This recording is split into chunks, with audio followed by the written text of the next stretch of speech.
Now, I want my pizza, you stupid little red bar. And it says you're here, but you're not here. Hi, I'm Paul Brandenburg, and this is Just News. And I have a fascinating new haircut, and in honor of that, we are having Freshly Shorn edition today. That is right, not a single story will be longer than a minute and a half. We're trying out something new. And now, the news. So, some problems in Afrin. If you don't know where Afrin is, don't worry. It's the northwestern section of Syria. It's populated mostly by Kurds. These Kurds also have formed a Kurdish militia backed by the U.S. They have done a good job of pushing out ISIS troops. They have done a respectable job of doing what militaries do. Military stuff. And there's a bit of a problem. Abruptly, another ally in this war on ISIS in Syria, Turkey, has decided they need to just kill all of the Turkish militia. Just all of them. Now, this has drawn a bit of negative press, you could say. No one actually wants them to do this, including Syria itself. Their own troops, after a month of shelling Afrin, have sent their own pro-regime troops. This means we're kind of allied with Syria, which kind of feels squicky, but at the same time, Turkey's being really weird about this. So, as to why this might be happening, my only guesses are Afrin is right next to the border on Turkey, so they are wanting to eliminate a potential threat. Though their official reason is that it's kind of like a party that used to be in Turkey a decade ago, but no one really believes that. In other news in the region, Israel's Trump is having some trouble, and by Israel's Trump, I mean their Prime Minister of Israel, Netanyahu, also affectionately known as Bibi. I don't know why. He is having corruption scandals. He's been having corruption scandals, and Netanyahu is having corruption scandals out the Yahoo just at the moment. Oh, yes. He's still really popular, has an unshakable base of, like a couple people, and surprisingly, he gets along with Donald Trump, a person with really low approval ratings who has an unshakable base and is steeped in corruption. Big surprise there. Let's see. His problem today is a close personal confidant of the Prime Minister agreed to testify against him. This is apparently the second one, I think. Old Bibi himself has called the whole thing a witch hunt. Really, he called it that.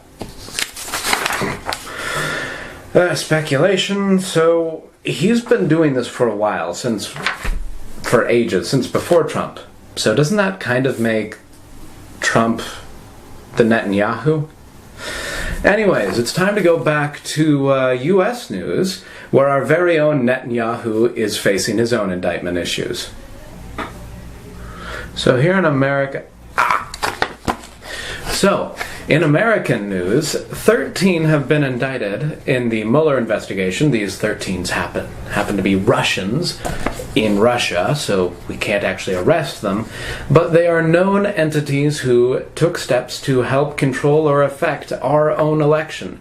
3 companies also were indicted. Most of them work for one of them, the Internet Research Company, which has come up a lot in these sorts of scandals, like the Ukraine one, where part of Ukraine got annexed, or whatever happened to it.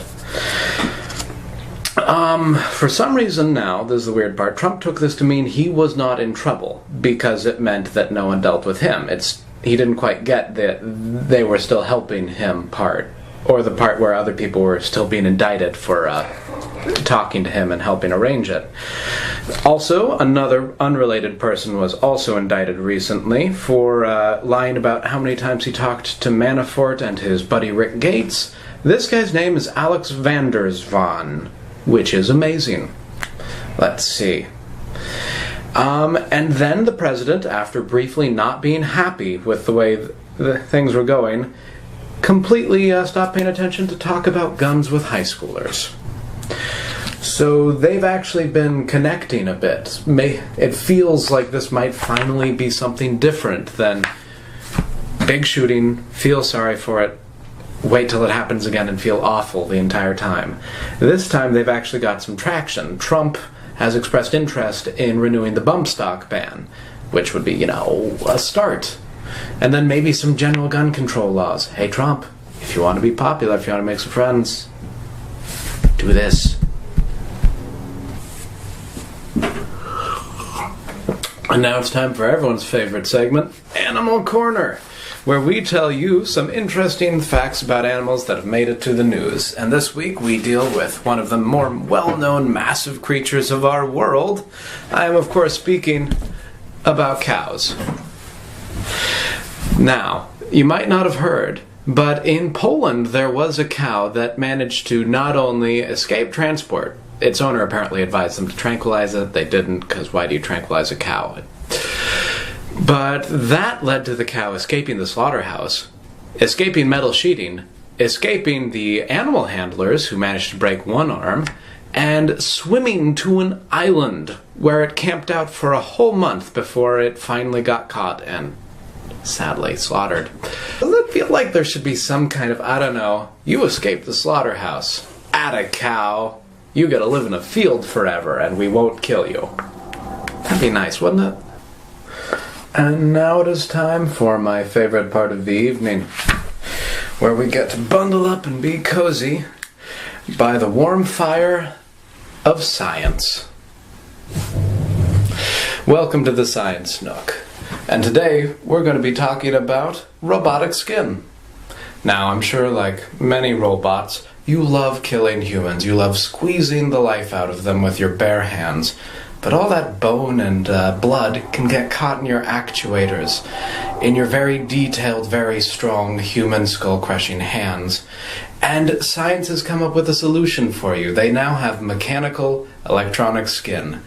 It can even have little sensors and inputs in it so you can feel sensation and be more like those humans you crave yet despise to be like. All kidding aside, the applications of this seem limited at this time, but it seems like a pretty good testament to our progress as humans, doesn't it? And now it's time for the local news. Let's just...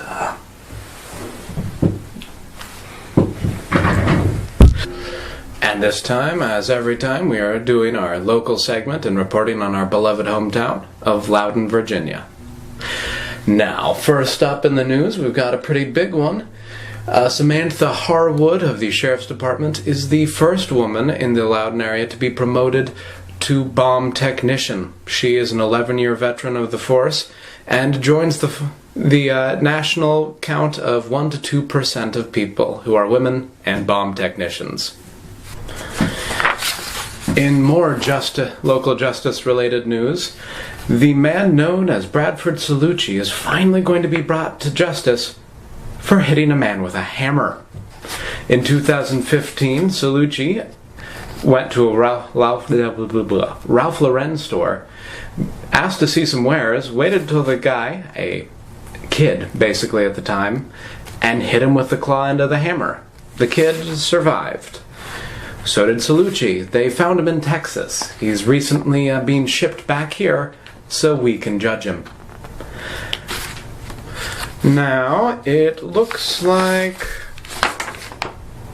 I'm out of news, guys. This has been Just News with Paul Brandenburg, and happy to have you as always. Make sure to leave a comment if you like, and if you think we did something wrong and terrible, leave a comment and tell me about that too, so we can try to get better. See you next week.